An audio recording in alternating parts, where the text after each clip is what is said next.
लोगों ने भ्रम फैलाने का काम किया। हमारे वीर सैनिकों ने युद्ध लड़ते हुए वीर गति को पीडीए का मतलब आप जानते हैं, परिवार डेवलपमेंट अथॉरिटी। समाजवादी पार्टी का जो भ्रम फैलाने का एजेंडा है उसे समझ चुका है। लोग उनकी निंदा करते हैं और निश्चित रूप से जो भी एजेंसियां हैं उनमें जांच करके इसके खिलाफ कार्रवाई करनी चाहिए। और हम सबके बीच विजय दिवस पर अपनी बात रखें।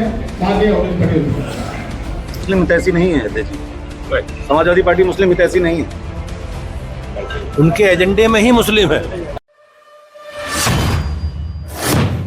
भारतीय जनता पार्टी के प्रदेश अध्यक्ष भूपेंद्र चौधरी आज बाराबंकी में मौजूद रहे। यहाँ पर उन्होंने समाजवादी पार्टी के साथ साथ कांग्रेस पर बड़ा हमला बोला। दरअसल आज कारगिल विजय दिवस के अवसर पर भूपेंद्र चौधरी बाराबंकी में मौजूद रहे। इस दौरान उन्होंने यहाँ पर सैनिकों का सम्मान किया, लेकिन इसके साथ ही समाजवादी पार्टी पर बड़ा हमला बोला। वहीं विपक्ष के फैलाए जा रहे एजेंडे को लेकर भी उन्होंने बात की। भूपेंद्र चौधरी ने कहा कि जहां एक तरफ अग्निवीर को लेकर विपक्ष के द्वारा एजेंडा फैलाया जा रहा था, वहीं मुख्यमंत्री योगी आदित्यनाथ ने अग्निवीरों को आज उत्तर प्रदेश पुलिस में 20% का आरक्षण देकर यह साफ कर दिया है कि अग्निवीरों का भविष्य सुरक्षित है। क्या कुछ कह रहे हैं भूपेंद्र चौधरी, आइए डालते हैं उस पर एक नजर। हम लोगों ने कारगिल विजय दिवस के रूप में उन वीर शहीदों को नमन करने का, उन्हें सम्मान करने का निर्णय लिया है और सभी जिलों में हम लोगों ने एक कार्यक्रम किए। अग्निवीरों के विषय में लोगों ने भ्रम फैलाने का काम किया, लेकिन सरकार ने अग्निवीरों के बेहतर भविष्य की चिंता सभी सरकारों ने की है और माननीय मुख्यमंत्री जी ने निर्णय लिया है पुलिस में 20% भर्ती का उनके आरक्षण के लिए। वो निश्चित रूप से ऐतिहासिक है और जो विपक्ष ने नेगेटिव एजेंडा चलाने का काम किया उसका एक मुंहतोड़ जवाब। यही नहीं, आरक्षण के मुद्दे पर जब बात की गई, जब उनसे कहा गया कि अमेठी का एक वीडियो वायरल हो रहा है जिसे अखिलेश यादव ने सोशल मीडिया पर डालकर भारतीय जनता पार्टी को यह चेतावनी दी है कि जहां जहां भाजपा सरकार विद्यालय बंद करेगी वहां वहां पर अखिलेश यादव पीडीए पाठशाला चलाएंगे, जिसको लेकर भूपेंद्र चौधरी ने अखिलेश यादव को दो टूक जवाब देते हुए साफ तौर पर कह दिया कि उनके पीडीए का मतलब है परिवार डेवलपमेंट अथॉरिटी। स्कूल बंद करेगी वहां पे हम पीडीए का मतलब आप जानते हैं, परिवार डेवलपमेंट अथॉरिटी। समाजवादी पार्टी के चरित्र को सब लोग जानते हैं, उनकी पार्टी का जो पूरा इतिहास है उसे भी सब जानते हैं। किस प्रकार से उनकी पार्टी की सरकारों के समय उनके परिवार का, उनकी जाति का, उनके घर का दबदबा रहता है, ये सारे लोग, इससे कोई अनछुपा तत्व नहीं है, ये सब तथ्यात्मक चीजें हैं। और पूरा प्रदेश समाजवादी पार्टी का जो भ्रम फैलाने का एजेंडा है उसे समझ चुका है और समाजवादी पार्टी की उत्तर प्रदेश की राजनीति में कोई संभावना अब नहीं।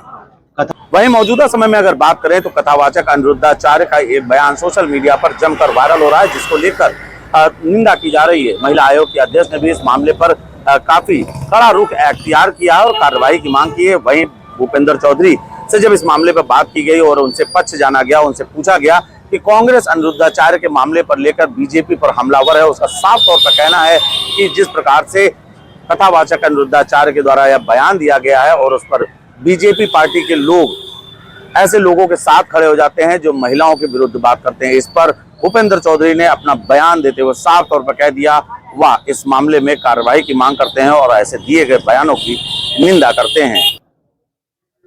भारतीय जनता पार्टी की सरकार, मोदी जी और योगी जी की सरकार ने हमेशा महिलाओं के सशक्तिकरण के लिए, महिलाओं की सुरक्षा के लिए, महिलाओं को आत्मनिर्भर बनाने के लिए हमारी पार्टी ने बहुत बड़े स्तर पर काम किए हैं और हमारी नीतियों में हमेशा इस प्रकार से महिलाओं के सशक्तिकरण के लिए हमारी सरकारों ने काम किए।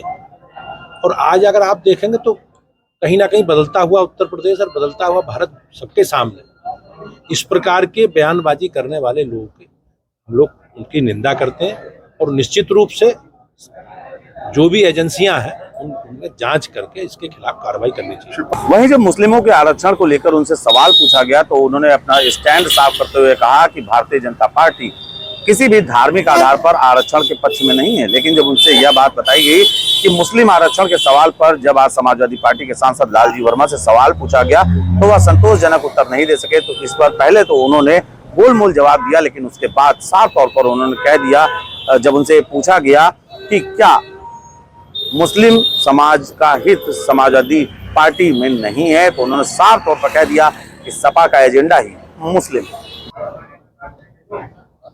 भारतीय जनता पार्टी, हम लगभग 11 वर्षों से केंद्र की सरकार में है और लगभग 8 वर्षों से राज्य सरकार।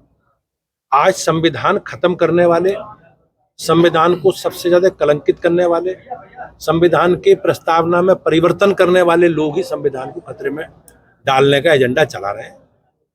वो ये जवाब कांग्रेस को देना चाहिए कि इमरजेंसी के समय उन्होंने किस प्रकार से संविधान को समाप्त करने का, नष्ट करने का काम किया था। ये कांग्रेस इसका जवाब दे। एक अंतिम सवाल ये है कि जहां एक तरफ समाजवादी पार्टी लगातार आरक्षण के लिए बीजेपी को घेरती है, वहीं आज समाजवादी पार्टी के सांसद अम्बेडकर नगर से बाराबंकी पहुंचे थे। आरक्षण के विषय पर जब पूछा गया कि मुस्लिमों के आरक्षण को लेकर समाजवादी पार्टी की क्या रणनीति है, सवाल का जवाब नहीं दे सके, भाग गए। निश्चित रूप से समाजवादी पार्टी का जो एजेंडा है, उनके एजेंडे में तुष्टीकरण और मुस्लिम समाज का तुष्टीकरण एक प्राथमिकता में रहा है। और निश्चित रूप से ये जो आरक्षण का ढंढोरा पीट रहे हैं, इसके पीछे इनकी जो उनकी मंशा है वो मुस्लिम समाज को आरक्षण देने की है।